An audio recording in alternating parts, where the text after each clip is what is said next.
Good afternoon. I'm Paul from Renovations and Custom Homes. This is the Art of Renovation Live.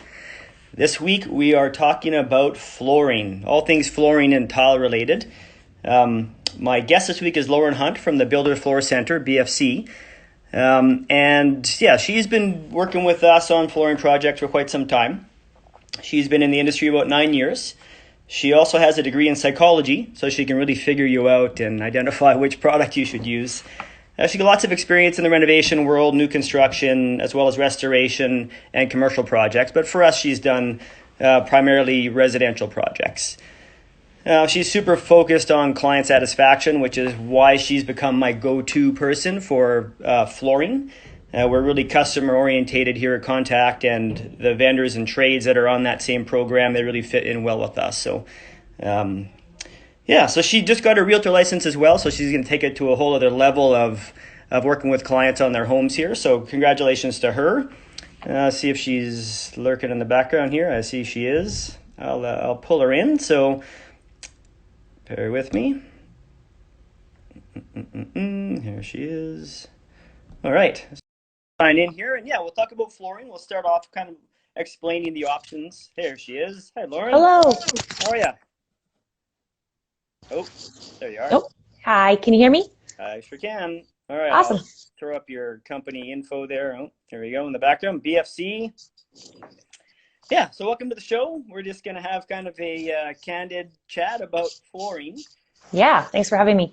Yeah, you're welcome. So today we have a backsplash tile giveaway. So we've got 40 square feet of white subway tile, graciously donated by BFC and Lauren. So later in the show, we'll talk a bit about formats and layouts for this tile. And if you just, as the viewers, you want to comment your favorite layout for the backsplash tile, that enters you into the draw. And at the end of the show, we'll do the draw, and you could win 40 square feet of tile. And then, we'll go from there. So anyhow, there's lots of products out there in the marketplace. Even me as a contractor, I'm surprised by how many options there are at times. And it's really important that you pick the right product. And we've all kind of seen that project where someone put laminate in the bathroom. And back in the day, that core can't take moisture at all, and it bloats, right? So products have come a long way now. We have, LVP, SPC, there's a whole whackload of stuff, VCT, LVT, and it's a matter of understanding the differences between them and what you should use in what areas. And a lot of people want to have that consistent look throughout their house of, hardwood throughout. Right. And you can put hardwood in your kitchen. You can put it in your bathroom too, but there's some things you need to know about it if you're going to do that. And there might be certain products you might want to steer clear of, right? So let's take a quick sec here and see who's joined in here. If I recognize anybody who I want to pull into the chat maybe, or they could contribute along the way. But thanks all for following. And if you have any questions, fire away. We'll certainly address them on the way through the show here. And we'll probably do little contest reminders every 15 minutes or so. So we'll hopefully get some lucky person to get their tile redone. Anyhow, for sure. So I think we should start with vinyl. Yes. Vinyl's like that word that everyone's like, oh no, I don't want vinyl. They think linoleum, right? And vinyl's come a long way. It's like a whole new beast now. And within the vinyl world, there's a ton of different options. So why don't you just start off by talking a bit about the vinyl products that are out there and the pros and cons, and we'll go from there. And I'll just, in the background, I'll be posting some pictures of different products through there. And if you see one that you want to talk about, Lauren, by all means, just give me a wave. Yeah, sure. I mean, I think when I first started in the industry, vinyl was definitely a word thrown around that would kind of get that reaction. But now it's come such a long way. Like you said, vinyl plank is probably the #1 flooring that people ask for various reasons. I mean, the fact that it's waterproof and still looks like hardwood is the #1 selling feature of vinyl plank. The way it was always explained to me from multiple reps and brands is that vinyl plank flooring is kind of the flooring type, same as we would talk about laminate, carpet, tile, wood. But then from there, you have a tile look or a wood look. So it can kind of get confusing when you hear LVT, which stands for luxury vinyl tile, and then you hear LVP stands for luxury vinyl plank.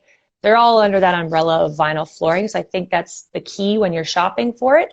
And then from there, it's either glue down or click. So that's the easiest way as a salesperson that I try to explain vinyl flooring to the consumer. And then, of course, within the glue and the click, now it becomes about how are you going to install it? Because there's so many factors involved with a vinyl floor that when it first launched as a big retail product that we kind of learned as we went along, there's definitely things to look for. And the biggest challenge with vinyl plank is the thickness, the overall thickness of the material, right? And as a renovation, when you're taking out flooring that is quite a bit thicker than most of the vinyls on the market at the time, now you lose a lot of your floor height. So you have baseboards to talk about, paint touch-ups, possibly your door jambs. There's so many things that are affected by changing your flooring that it's really, really important as a consumer to watch for that and know exactly what you're putting in. In the glue down vinyl planks, they can range anywhere from 2 millimeter thickness to up to about 5, which in comparison, 2 mil is probably not much thicker than a toonie.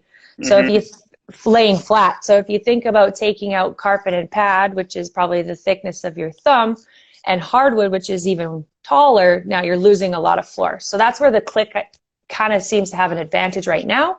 They are a little hardier. They aren't as fussy in terms of the prep involved. And in a renovation setting, they can actually eliminate sometimes the need for an additional plywood or a subfloor.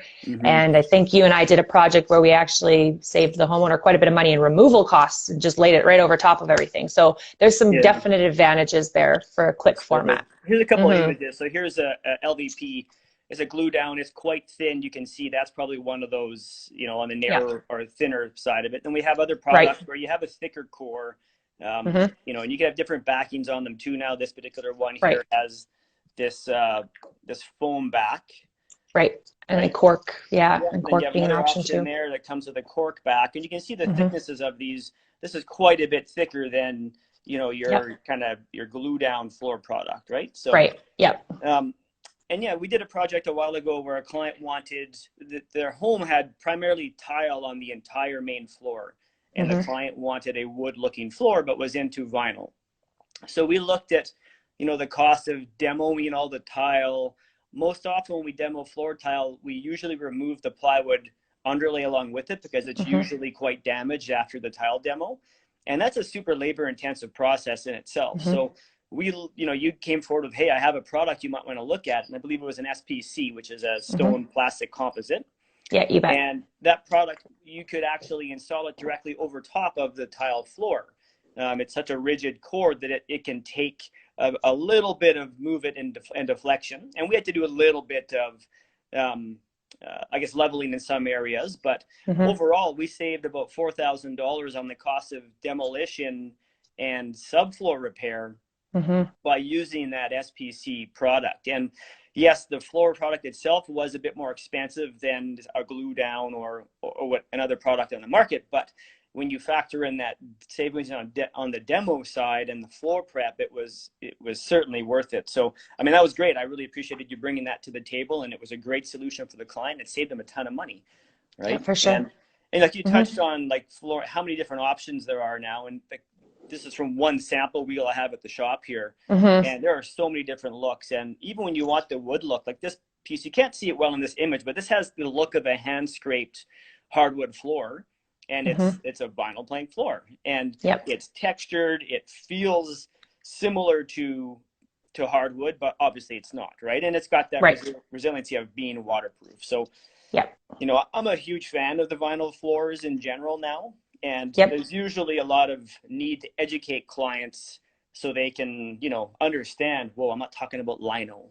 I'm not talking about that garbage vinyl that was out 10 years ago where it was really, you know, now there's like these new products that are just amazing. So yeah, there you go. I mean, when you're thinking LVP, you know, you can have it, it can look like wood, it can look like stone, it can look like a tile. Like there's a lot of different products out there now. So really, that's where you go into your showroom at BFC and you take a look around, and then, you know, Laura can show you which products are available. And then from there, you you decide, well, what fits, and there's so many looks. So as far as doing your overall design, there's just so many options. So Yeah, for sure. yeah. And that's typically where we would start. I mean, the challenge is usually color. So it's nice when you can take samples home and really see what they look like in your own space. But then in working backwards now, if you've fallen in love with a color or a product, there's always going to be something, if not similar, that's close, that will be hopefully in your price point, but also fit your renovation or your specific space better. Not everything works the same way, and sometimes it does make more sense, like in your project, to spend a little bit more upfront on the product itself, but then save all the removal costs. So we can always chat about that in person. It's nice to be able to see the samples and know exactly what you're getting. Absolutely.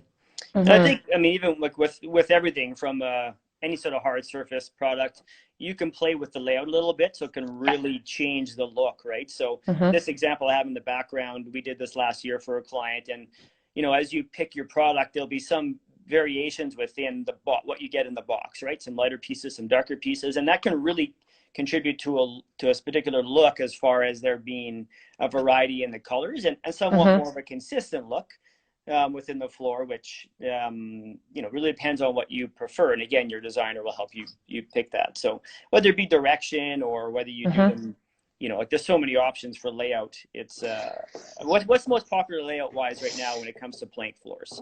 Well, what's cool actually is that a lot of the suppliers now have launched their own online formats where you as the consumer can go in, click on a product, and take a photo of your own room, your own space, your house, and see it now visually in the space and rotate the direction.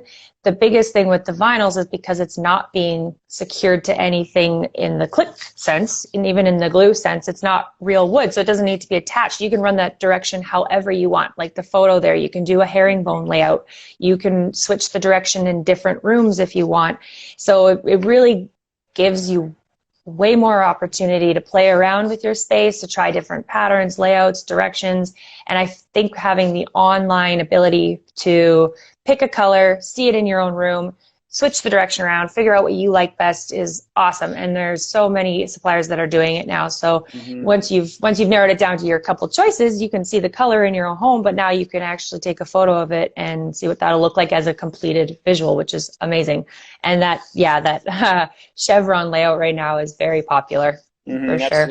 And I mean, that's a specific format of product you're getting there, right? And you can get that. Yeah. I mean, you can get tile now that looks like hardwood too, right? So I mean, it's something that if you really like the look of wood, but you don't want any sort of maintenance, or you want that full waterproof, like here's a shower that I found. Like this is the tiled show. You can't see it, it's not a good image, but it looks like wood, but it's fully tiled. So it's it's one of those things. Again, it comes down to your design and what you're looking for. I got Angie here has got a question. It's, can the thin vinyl go over lino? If you would like to upgrade your laundry room and 2 bathrooms, the material height would be critical. Yeah, I mean, that's the number one application I think I see it is where you have a lino situation, like a kitchen or a laundry bathroom, whatever the circumstance, and the vinyl plank, because it's not as thick as most floorings, you can run it right over top of existing lino and not build up your floor now too much, so that it doesn't always affect your door jambs and your baseboards. So it's a really cool option. And yes, the glue down format, assuming that the lino that's down is in relatively decent condition in terms of, it's not peeling up or has major damage to it, the glue down format should glue down right over top, not a problem. And then the click is always awesome because it's a floating floor. It's not actually secured to anything. As long as that floor is relatively smooth, will be not an issue at all. And it's still waterproof. So yeah, you can definitely do it over lino for sure. Yeah. And I guess like putting floating floors in a wet area. So one concern I've always had that I've kind of warned the client about is, look, if you have a glue down product in your bathroom or your kitchen or your laundry room and you get a spill, it is relatively contained to the surface of that flooring. But if you have a floating product and you get a significant amount of water on your floor, it might seep in around through below the baseboards underneath, and you might get some water trapped between your subfloor and your floating floor. So that's something to be aware of, I guess. Do you consider that when recommending the product, or how do you address that? Yeah, I mean, the click flooring side by side, when they're locked into each other, they actually have a pretty decent locking system. They are airtight, watertight. as you mentioned, you know, there are certain rooms where possibly more water might be an issue. But the nice thing about vinyl plank is because it doesn't expand or contract the same way laminates do, for example, you can actually cut that material right up underneath your drywall as tight as possible, put your baseboard down now on it, and actually silicone seal it in those wet areas for that additional help, because the product itself will be 100% airtight, watertight. It's at your exposed possibly joints, for example, that if moisture did happen to get far enough over there, it could end up in and behind, but being able to seal it around the tub and then your baseboards and your cabinetry will definitely help with that. The nice thing about the vinyl planks though is if for some reason, let's say it was basement wall to wall and you did have a flood or you did have water, you can actually take up that floor, wipe it down, put it aside, deal with the water, and actually reinstall it. So it's one of the few floorings that is salvageable for the most part in any circumstance. So unlike your tile that you have to take up from concrete, it's very hard to do. And laminates that are now damaged because of moisture, carpet for sure has to go. Lino can even be wet and ruined. It's a really good flooring for longevity and being able to reuse it and salvage it in those circumstances. Absolutely. I guess just for those that are just joining us now, I guess we should talk a bit about our giveaway. So if you don't know and you're just tuning in, we do have a giveaway today, 40 square feet of white subway tile, ideally used on your backsplash, but there's other applications for it as well.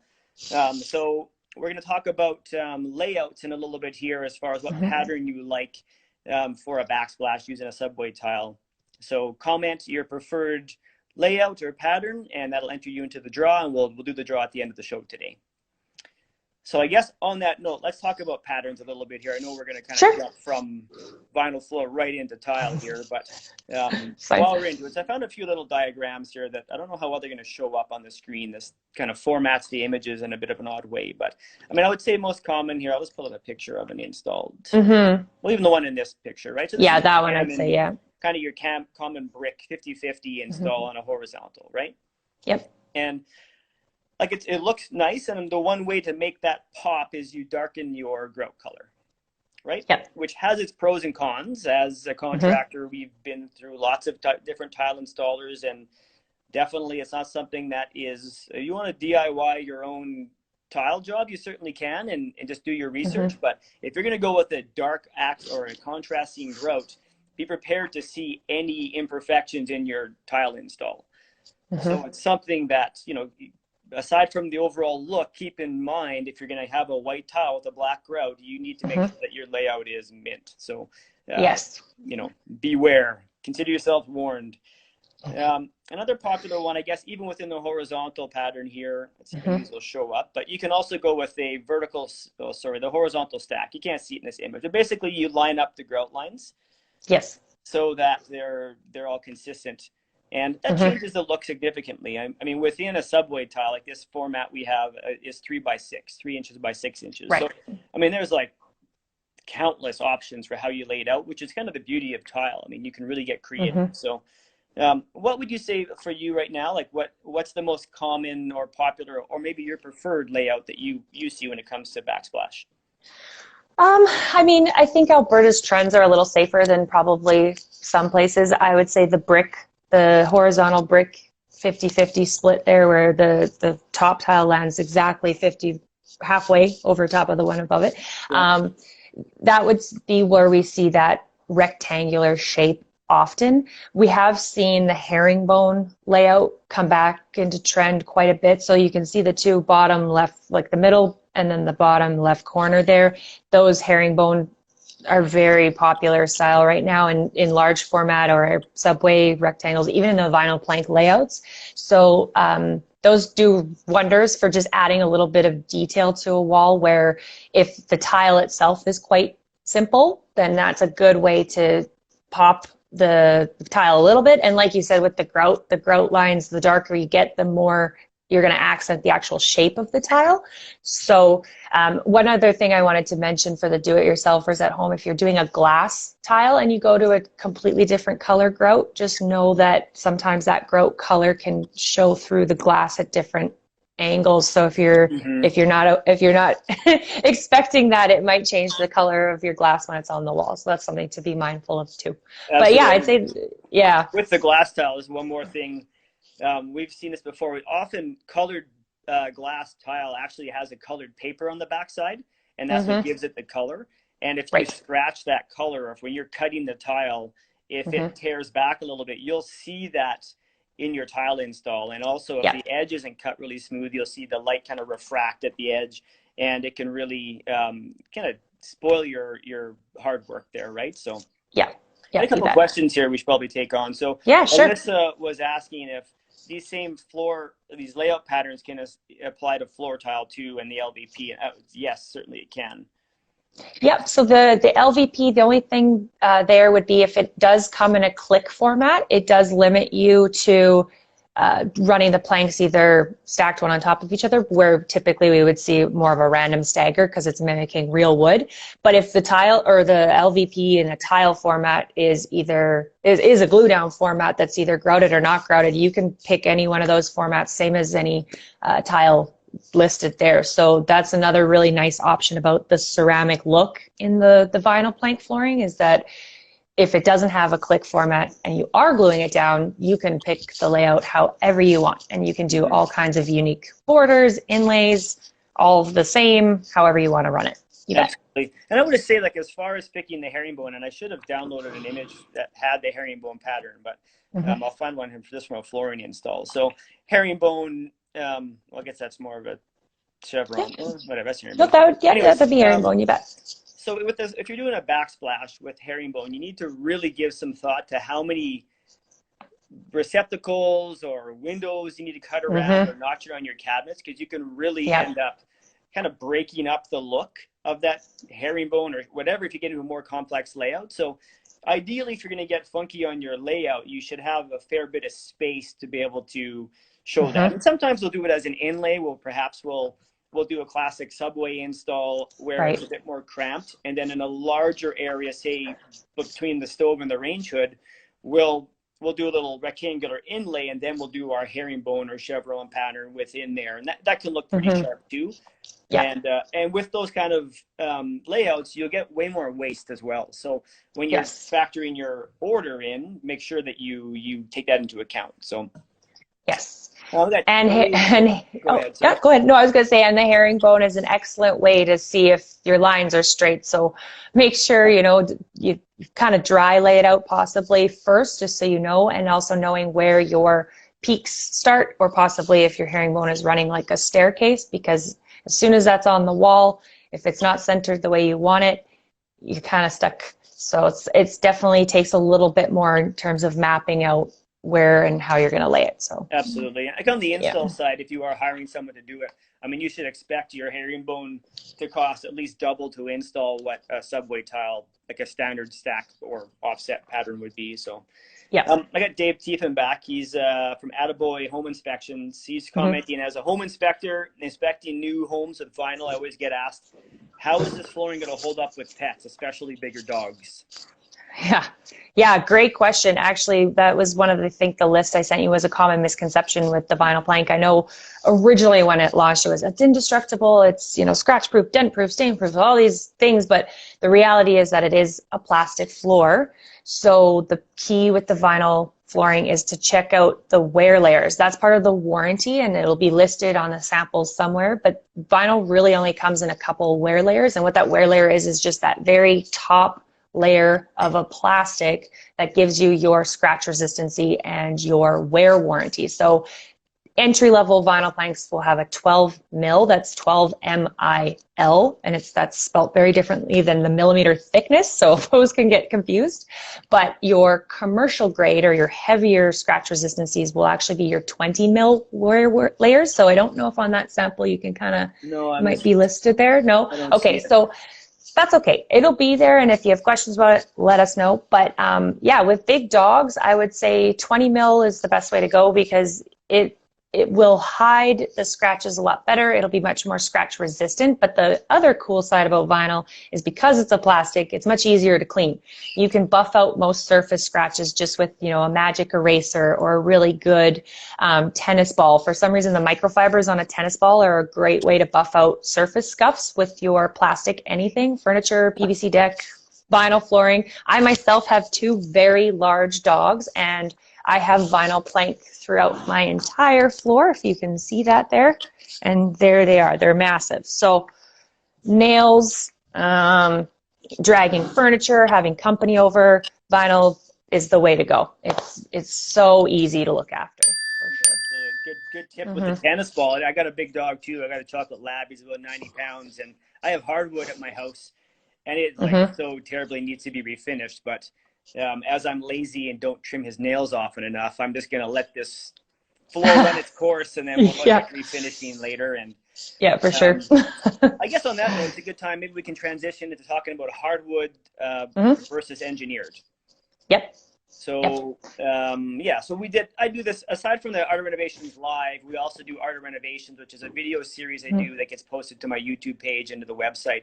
And we talk about different topics. So we did one a little while ago about engineered versus actual hardwood. And so it's interesting because they look very similar, but they both have their pros and cons, right? And I guess I would call it a misconception that hardwood is the best. And it used to be that hardwood would increase the value of your home. And there was kind of these myths out there, or maybe they were true at one point in time, right? But what do you see as trends now? What do you see? Because you guys are involved in new home construction too. What do you see related to the new houses? Yeah, I mean, I've been trying to push for it to just be called wood flooring for years, really, because that's what it is. It is a wood floor, and it either comes solid or engineered. And the reason I say that is because the engineered format is considered still a hardwood floor, but it's a slice of real wood on a plywood construction. And in Alberta, it's very dry. So because the trends in wood flooring have moved to wider and wider planks, now that wood floor that's typically needs a ton of humidity to stay in its shape, that's what the engineered format does. It keeps that wood slice structurally stable. So you won't very often see in Alberta wider than 4-inch width wood in any other format than engineered. And that's just to maintain structural stability. So the pros and cons, solid wood, one misconception is that you can sand and refinish solid wood way more than you can an engineered wood. It's not technically the truth.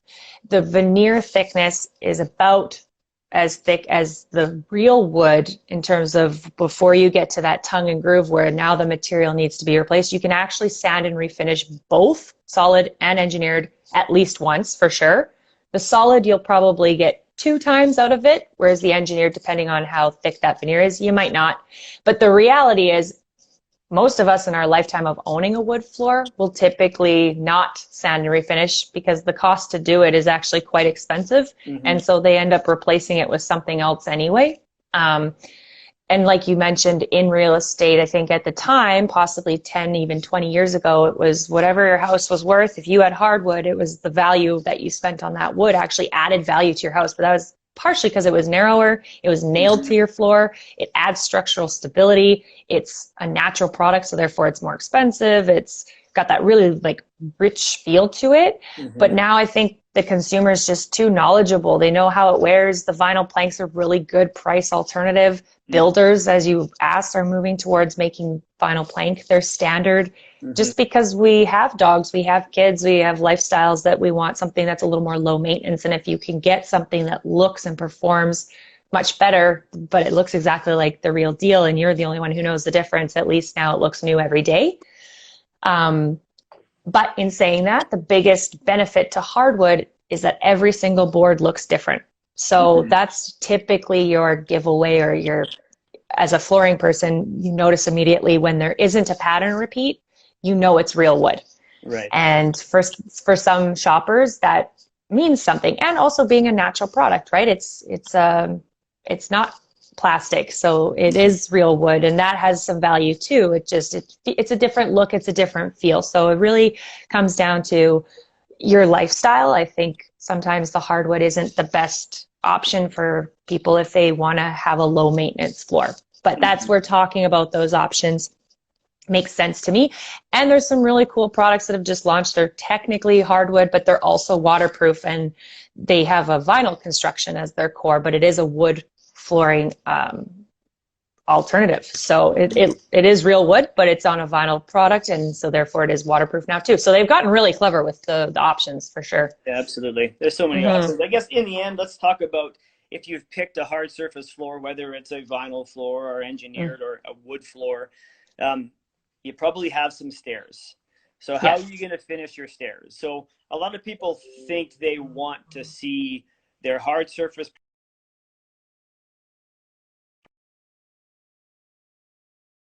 Lost you, Paul. Oh, there you go. That's okay. Mode. Anyhow, so I think you want a hard surface floor on your stairs, and you got to think about that. So if you have, for me, I have small young children. If one of them tumbles down the stairs, and I have hardwood stairs, they came with the house, or my large dog, if you slip and fall down those stairs, that hurts far more than a carpeted stair, right? And so there's that kind of practical side to consider. Yep. And then you also need to consider the cost of finishing the stairs, because a hard surface finish on your stairs is probably one of the most expensive ways to finish the stairs, right? So whether that be a tile or a plank or whatever it might be. So I guess let's talk a bit about that, and we'll talk about the options in a bit here. So what are your thoughts on that?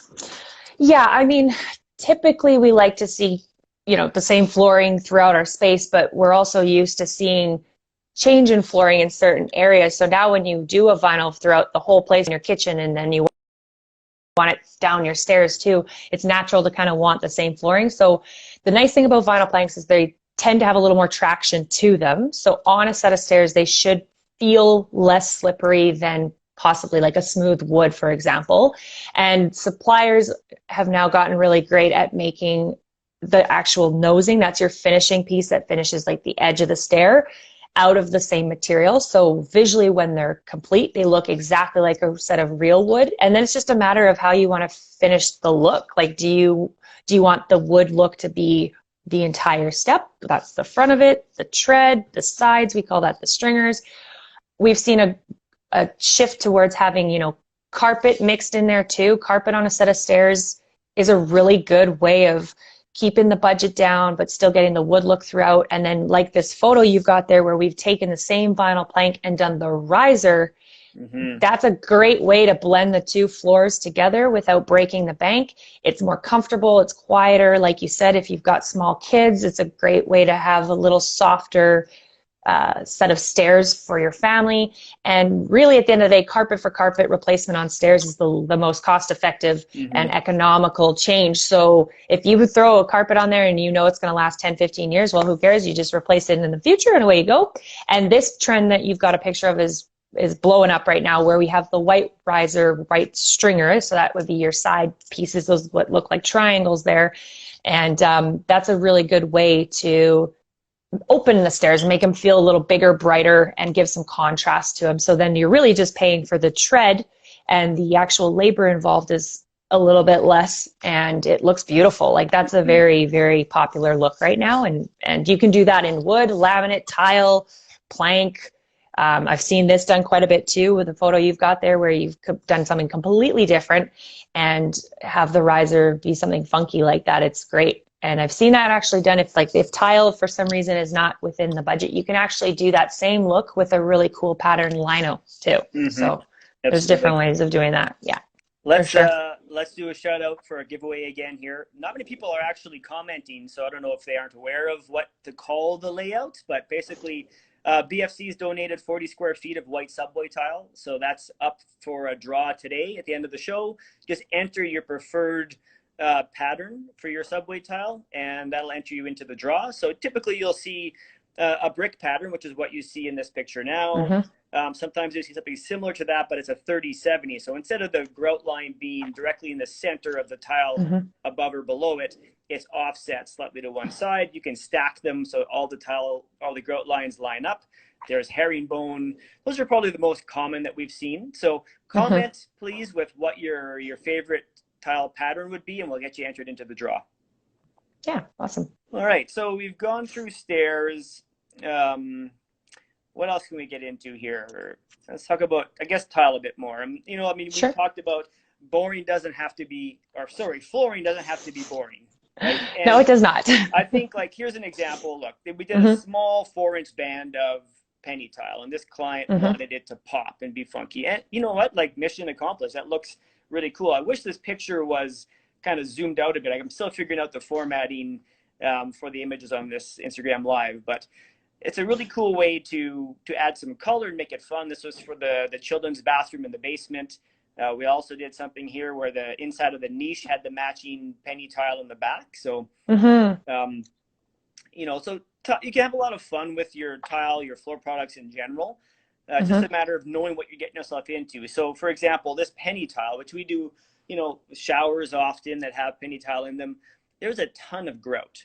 So keep in mind that if anything's going to discolor in your shower, in your tile in general, it's going to be the grout. So if you're doing a shower wall with a penny tile layout, you need to be prepared to be keeping up on cleaning your grout, especially if you've gone with white, right? And so heads up on that one. This one, they did that's a 70/30 layout on the subway tile in the shower. Then we did the penny tile in the niche. So, you know, we did a darker color grout. So again, you're bringing attention to the pattern and you're adding that real funky punch of color into the niche there. We did another one recently, and I mean, it's one of those things, personal preference, you know, how much design you put into your shower walls and how much attention you bring to your niche itself. Here's one, you know, again, you can put, this one had, for example, the shower floor tile was put in the back of the niche.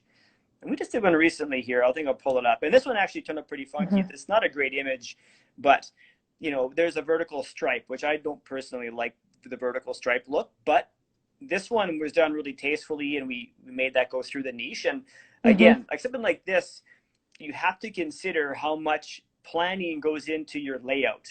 Because for this one, we lined it up so that the tile width went right through the center of the niche. So you need to make sure you install your niche in the right place, right? So anyhow, that's enough of my ramble about that.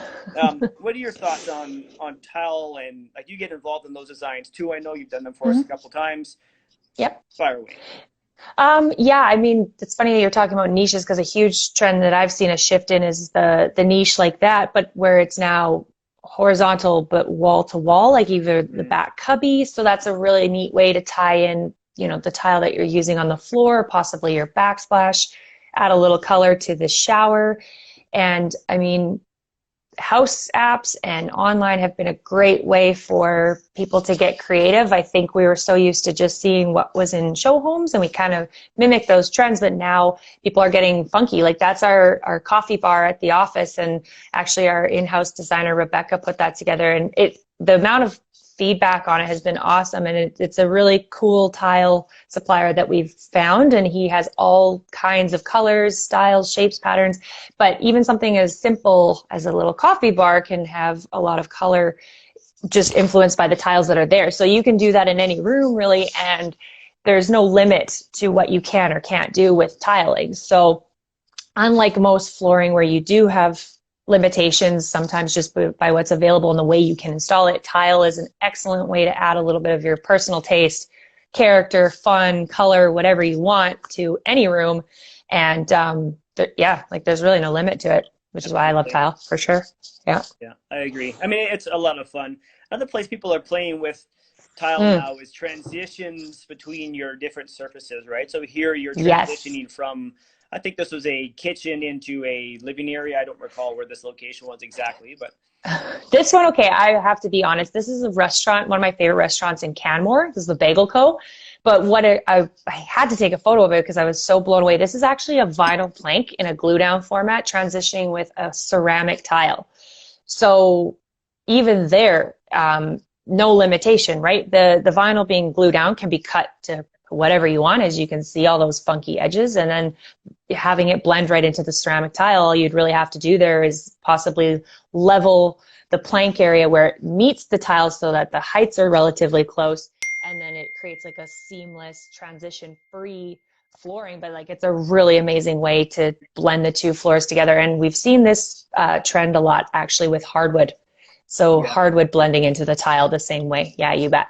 I think one thing to consider too for anybody who's considering doing their own tile job at home is tile requires a certain substrate thickness to keep it stable because tile has zero tolerance for movement, right? Yes. So you need a minimum 1/8 inch of floor thickness combined. So usually you'll have your standard subfloor in your home when it's built, and then you need to then add another plywood underlay layer on top of that to be able to build up to what's required. And you can get anti-fracture membranes now and different products that help to kind of mitigate the total thickness required. But just keep that in mind. You might like this look, but what that vinyl plank floor there requires for a substrate thickness is far less than what your tile will. So you might need to increase your floor thickness below your tile in what you think is a small area, but then if you want that installed flush, you might need to add even more additional plywood underlay below your vinyl floor to equalize the heights because, I mean, especially in an application like this or an install like this, you don't want a difference in height. That's got to be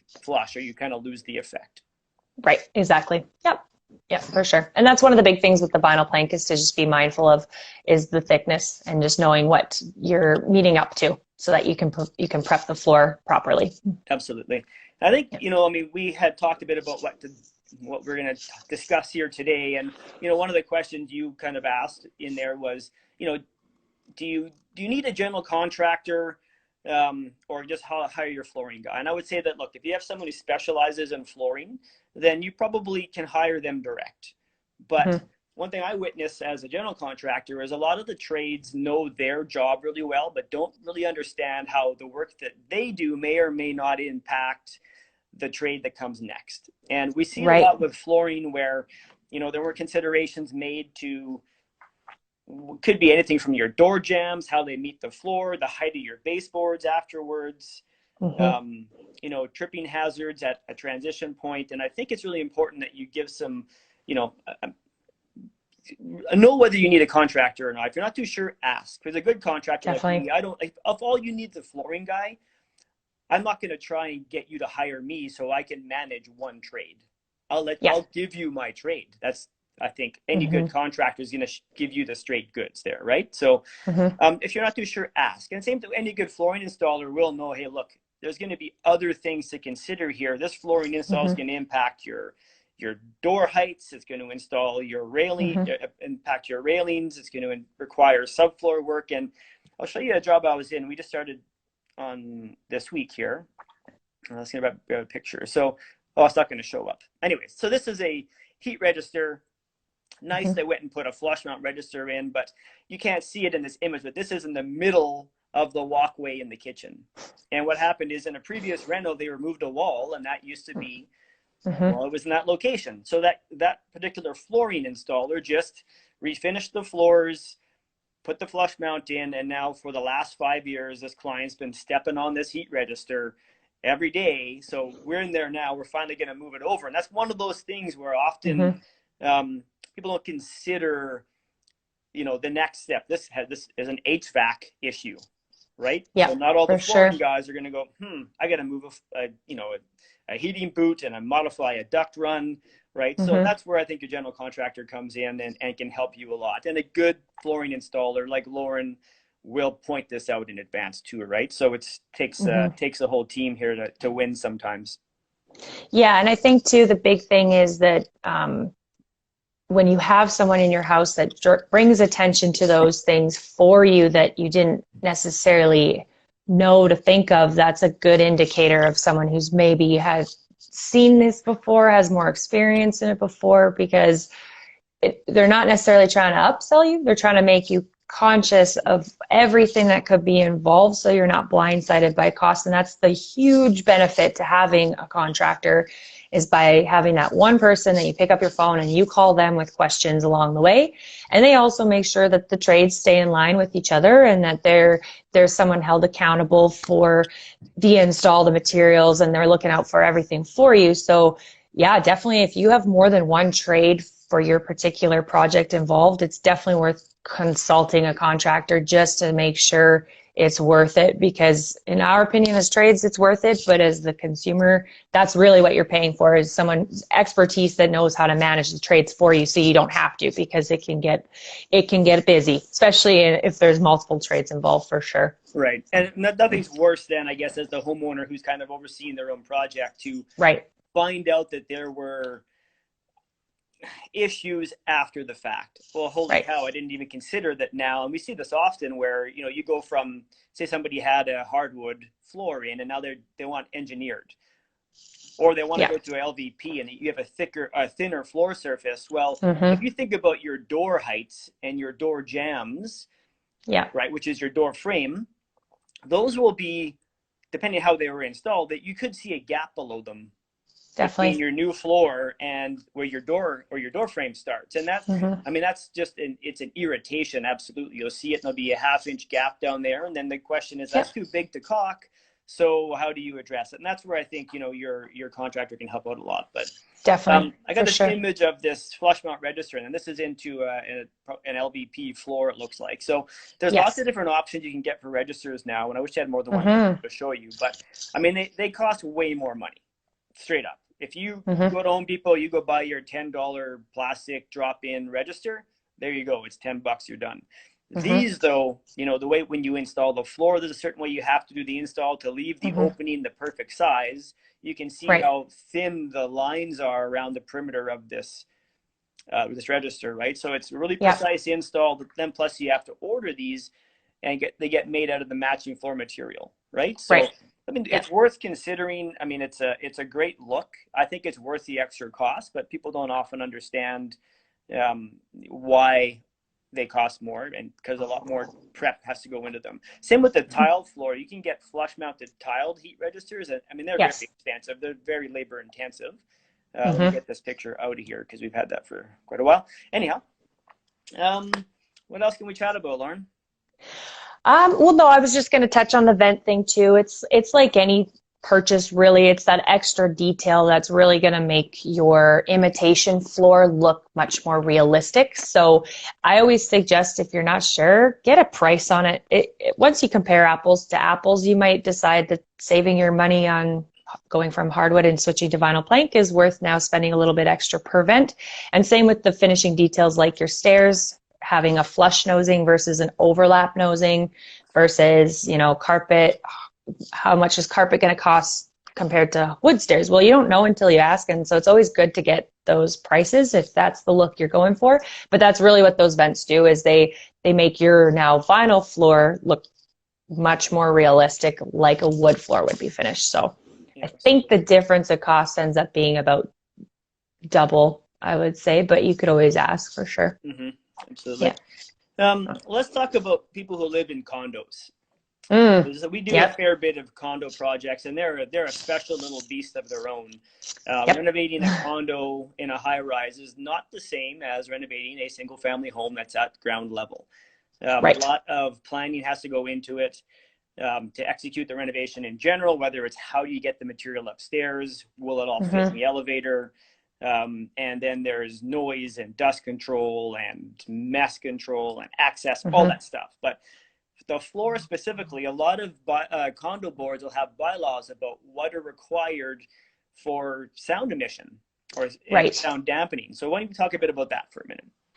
Yeah, I mean, it's probably the number one thing I run into in that situation. And I think what we're seeing is lack of information on the condo board side in terms of how a flooring not only buffers noise or sound, but if you think about it, a lot of these condos had lino and carpet, so the lino doesn't add any additional sound quality or silencing at all, but then the homeowner now wants to put in like a vinyl plank, for example, and because it's considered hard surface, they're being told no. So the best thing you can do in that situation is either get the information on the product that you want to install, whether it's yourself or through a trade, but there will be different sound ratings available for you to give as information to those condo boards or whoever you need to run it by, just to show them that yes, these products do add additional sound cancellation or sound buffering or whatever. The STC rating is what you want to watch for. And The other challenge we run into is that often condo boards will say it has to have an STC rating of this number. And the reality there is that most flooring doesn't ever meet that unless it's carpet, and it has a lot to do with your ceiling heights, the construction of the building, if there's furniture in the room. So if you're taking these tests without any contents in the room to buffer any sort of noise, then you're not getting accurate readings. So I think for those condo people who really want a hard surface, whether it's laminate or vinyl plank or whatnot, just make sure you get the information from your salesperson or off the material or from the product vendor itself. And then that's what you would submit. And that's what the contractors and your suppliers are for. We can provide that information for you too if you do fall in love with the product and they just need to see that, right? So. Absolutely. Thanks for that. Yeah, certainly something you need to consider. People don't often realize that's even a requirement. And they get their heart set on a product and go, oh no, the SCC rating, that doesn't meet the requirements. Let's do our last call on our subway tile giveaway. So 40 square feet of white subway tile donated here from BFC. So just enter your preferred layout for your backsplash with the subway tile. That'll enter you into the draw, which we'll do at the end of the show here. So we'll probably give about 5 more minutes and then we'll end up doing the draw and we'll announce the winner at that point. Someone in the chat asked what that wood flooring that I was talking about. It's called waterproof hardwood. So and I'm just trying to find the lady who asked for it. Yeah, it's waterproof hardwood. And there's about 5 or 6 suppliers that I know of that carry it right now. Shaw Flooring. So Shaw is one of the biggest name brands in flooring. If you go to shawflooring.com, they will have some waterproof hardwoods on there that you can take a look at. Nice. I just wanted to answer her question. Yeah. Let's talk a little bit about the supply right now. I know that it really depends where your product comes from. So here's an example. Yes. This Opus Floors, this is a Canadian product, which I haven't tried to order this recently here, but my understanding is right now there is some issue with getting products out of the U.S. due to COVID and limitations on production and all that stuff. So what have you found right now with availability in general? Well, initially, end of March, we were getting all kinds of warnings from definitely even our Canadian suppliers saying, hey, just a heads up, if they put extra restrictions on province to province shipping, we might be stuck. But as we progressed into April, it seemed that all the suppliers had found a way to put procedures in place to minimize contact, et cetera, and actually keep the regular steady flow of material. So unless it was something that was scheduled to be on a boat coming off of China, probably end of March, most of our suppliers out of Canada, US have been shipping regularly, no problem. And even our China production has seen a little bit of an increase in terms of what they're available to ship. What we've been recommending is just check stock, like know when you need the material by and find out where it's coming from, and then actually find out how long it's going to take to get here. So we might have seen the odd delay in materials arriving just based on possibly on their end, just taking extra precautions to load certain materials, is definitely with receiving materials. But like the actual turnaround time for most of it hasn't changed. And when we check stock, it's usually stored, like if it's a Canadian supplier, it's typically stored Vancouver, Calgary, Winnipeg, Ontario, Quebec, or here. So that didn't change anything in terms of turnaround time. It was mostly just European or Chinese coming across, got halted indefinitely, but that's kind of reopened again. And our US suppliers have been fine, same turnaround time. Oh, good. So that's been really good. Yeah. Good to hear. Kevin Cordy here is asking, where does the majority of flooring products come from? Depends on the material. Most of your carpet mills are out of the US, and Canada, which is nice. And same with wood products. If they're a Canadian supplier, typically the wood is coming from Canada. Now, in saying that, you have to watch because sometimes the wood might be from Canada, but it's still being shipped overseas and manufactured in China. So if you're trying to buy local and buy something manufactured, milled, Canadian made, there's really not a ton, but definitely check in with your suppliers and make sure you get that information. And I would say bulk of your vinyl planks and any of your plastic product-based products are still going to be from overseas. China. There's one supplier out of Europe for vinyl plank. They're called Carndine. They're out of Europe. they're the only one, but of course it's European, so you pay for it. It's more expensive. But yeah, anything plastic-based, typically milled, manufactured out of Asia. And then your woods and your carpets can be US or Canadian made. And tile comes from everywhere. I've seen it milled here. I've seen it out of Europe. And if it's natural stones, for example, a lot of those quarries are coming out of Europe for sure too, and China. Yeah. Yeah, no doubt. I guess too, if you're planning your project and you're in the design stage, I think that, you know, you need to consider where that tile is coming from. We had a job a couple years ago where the client and the designer selected a tile and it was coming out of Greece, and it got stuck on a slow boat, and it ended up, boy, man, the delay we had on that product getting here was crazy. Anyhow, so consider that, right, when you're planning what for sure. What you're going to purchase, and then maybe check stock, check availability. Often that's kind of when we have a project we're considering for a client, and you know, they've gone and made their initial selections. We always check A, the price, and B, when can it be at my project site? Yeah, actually, now that you mention that, one of the big questions we always get is, well, if I order for one room now and I want to order the rest of it next year, will it still be available?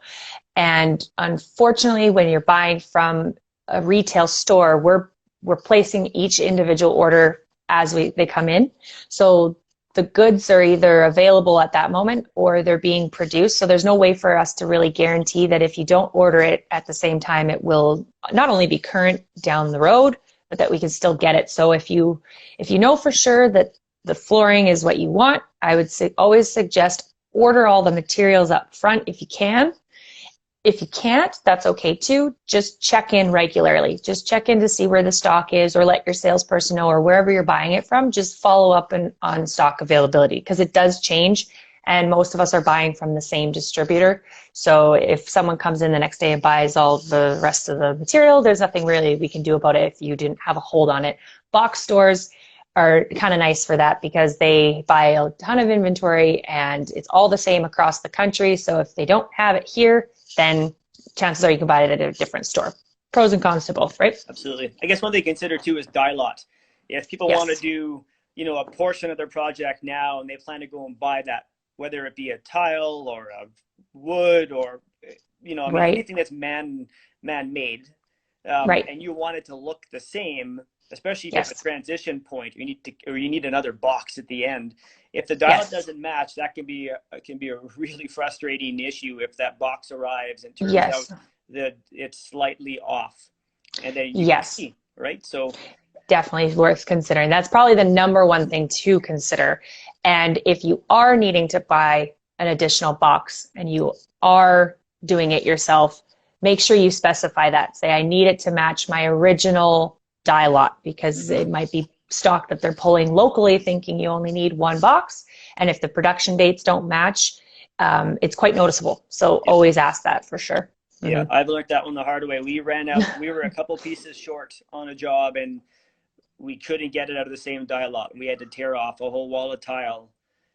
Just the transition point happened at a corner, right? Yes. And there, the shadows and everything, you can't tell. But when it's like interlaced into the install, you certainly can. Yeah, so, for sure. We have a winner on our subway tile. Now, I happen to know who this guy is, but I want to address him by his Instagram handle. And maybe, so it's Stubyaja. Oh. Stubyaja, you have won 40 square feet of tile. Maybe it's S-Dub by Jay. I don't know. This is Spencer Yankee. He's perfect. A friend of both of ours. He was actually on the show last week. Awesome. So good for you, Spencer. You got some tile, and I know some people who can install it. You can talk to Lauren and I about that if needed, or you can DIY it, man. I'm sure you can handle it. Totally. Yeah. Anyhow, well, anything else you want to add? No, I think right now, just given the climate, if people have questions and they're wanting to do things themselves, that's great. Just phone us. Like, just give us a call. I mean, we've got time, so we're here to help answer questions, and that's the best we could do at this point. And if you've got serious questions about material, if nothing else, give us a call for sure. Yeah. So where do they get a hold of you, Lauren? Well, you can get a hold of us at our website. So if you go to Google and you go to BFC Flooring, that is the best way to find all of our contact information, our phone number, our website, and yeah, even on Instagram right here is a great way to reach out. Okay, great. Well, thank you, Lauren Hunt from Builder Flooring Center, not just for builders, just so you know. Not just for builders. I'm Paul from Contact Renovations. This is the Art of Renovations Live. If you ever have any questions, you want to talk to me personally, just call my office, 780-455-4446. I'm happy to chat with you. I'll give you my honest advice, and I'll direct you to the right people, and we'll make sure that you're set up for a win. Anyhow, awesome. Art of Renovation Live, thanks for following. It's a lot of fun. Lauren, thanks for coming out as my guest. And thank you for having me. You're very welcome. It was awesome. Take care, all. Bye. See you next week. See ya.